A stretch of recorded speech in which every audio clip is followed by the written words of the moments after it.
Alright, so we finished up our matches and ended up going 3-2. The deck felt great though. It seems great in theory, and it seems like a good time for the deck as well right now. And of course, it's a very fun deck to play. And doing anything interesting and unique is always a good time in Standard. So we lost to sort of mono red aggro burn style deck and blue green ramp weird Eldrazi ramp deck. The aggro decks like mono red aggro and mono white humans seem like the worst matchups for the deck, but it doesn't seem like there's much mono white humans running around at the moment, which is sort of one of the big draws to the deck, is it can beat up on the slower grindy decks, in theory. We didn't actually face off against Emrakul in the league, so we didn't get to see how we did against an Emrakul deck, and if the games were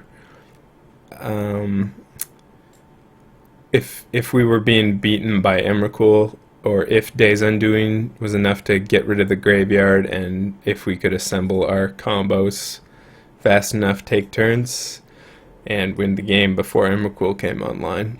Which I think should happen in theory, but need to be tested more. Yeah, against black-white control, I feel like I mis-sideboarded. This is... I haven't had too much experience with the deck, so I was sort of figuring it out.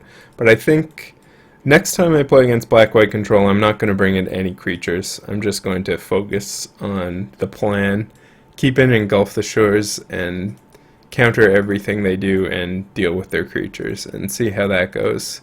Because turning on the removal, even post-board, is not fun, rather than just having them have a bunch of dead cards.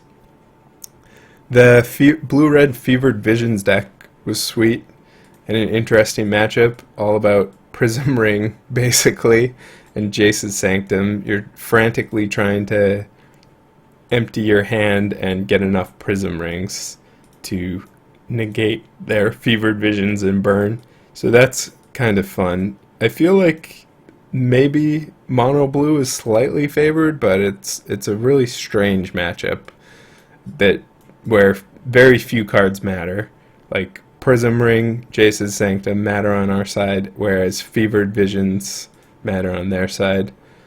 And again, that's tricky sideboarding. Like Days Undoing can be terrible in a lot of spots, but it also can be decent against Fevered Visions since it ends the turn before you draw cards.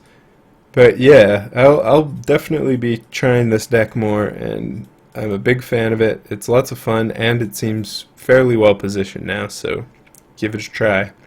And I'll see you next time. I am Shaun McLaren, signing off for SCG.